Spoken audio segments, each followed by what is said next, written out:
கட்டுத்தரலையும் சட்டை ஒன்றும் களத்துலையும் வந்து விளையாடும். அப்படியெல்லாம் இருக்குது மாடு. எனக்கு தெரிஞ்ச ஒரு மாடுனா திண்டுக்கல் ஆர்எஸ்ன்னு சொல்லிட்டு அங்கேருந்து ஒரு மர மாடு கொடுத்தாங்க. என் ஃப்ரெண்டு வீட்டு கொடுத்தாங்க.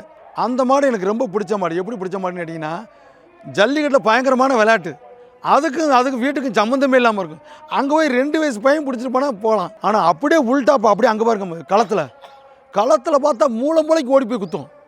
அப்படி நானே நினைப்பேன், என்னடா இப்படியெல்லாம் ஒரு பாயிர மாடு.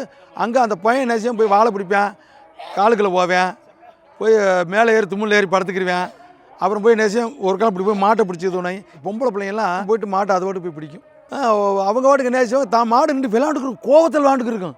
விறுவிறுன்னு போயிட்டு கட்டி பிடிச்சோன்னு அந்த மாடுக்கு தெரியும். அதோட அந்த பிள்ளையோட போய் சேர்ந்து நிற்கும் பார்த்துக்குங்க. அந்த மாதிரி நிறைய மாடுகள் நான் பார்த்துருக்கேன். பெண்கள்லாம் ஓடி போய் கழுத்தை கட்டி பிடிச்சி கயிறு போடுவாங்க. இப்போ ஒரு மாடு வளர்க்குறான்னு சொன்னால் இவங்க என்ன நினைக்கிறாங்கன்னா, மாடு வளர்க்குறா இப்படி போய் பிள்ளைகளை மேய விடுறாங்கன்னு நினச்சிக்க தராங்க. அதெல்லாம் கிடையாது.